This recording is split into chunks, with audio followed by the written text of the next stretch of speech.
Whenever you're ready. Ready?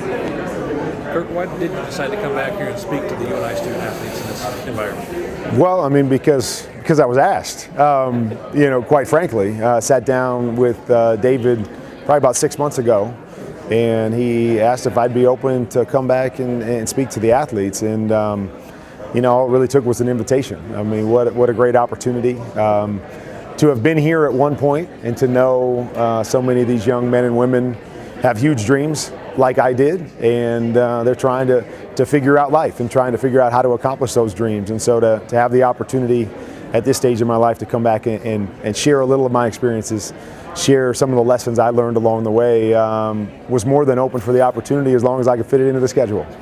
Kind of leads into what message do you want to send to the student athletes? Well, the message is really just about taking advantage of your moments. It's an extension of what I talked about in my Hall of Fame speech, is that when I was inducted into the Hall of Fame, I started to reflect on my journey.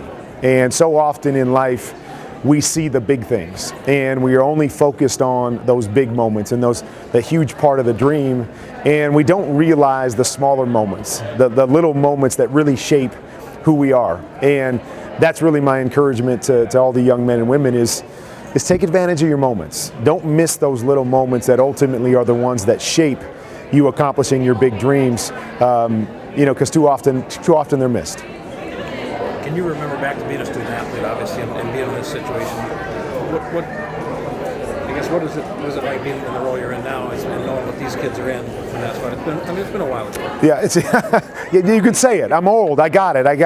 But I mean, anytime you're in any position, whether you're an athlete or anything else, and you have a story that someone else can learn from, someone else can be inspired by, someone else can gain motivation from, you consider it completely humbling and honoring to be in that position. And so knowing that there's so many kids that are in a position that I was in, as you said, 25 years ago, but they're thinking the same things. They want the same things. They're wondering how you get from there to where I'm at.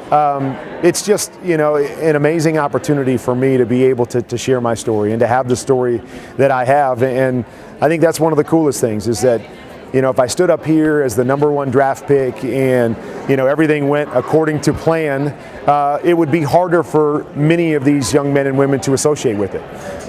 Because I have a weird story, I got a crazy story, and I took a lot of turns.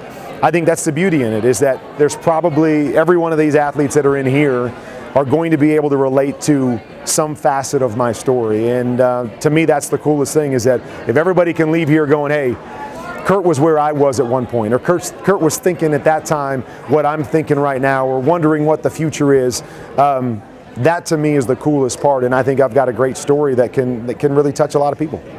How fun is it just to be in Cedar Falls again? Back, Cedar Falls, it is always fun to come back to the places that truly had an impact on you. People, situations, it brings you back to reflect on moments that you've had in the different places that catapulted you to where you got to. That were it not for UNI, were it not for Cedar Falls, were it not for the people that I crossed paths with, I'm not standing here in another role right now. And so I love it, to be able to, 2 days ago I spoke at the barn where I played arena football, even though it's it's an auditorium now, but I spoke in the barn, and to think what happened there that shaped me. Then I go back to Cedar Rapids and spoke in Cedar Rapids, and driving through town, thinking about all those moments, driving by the front yard that I played one-on-one football with my brother for hours, and you go, man, so much of who I was shaped there. And then you come up here, and all this in about 3 days, in which you have so many things that come flooding back to you, that everywhere you stopped, the people and the experiences you had made you who you are today. Okay, yeah.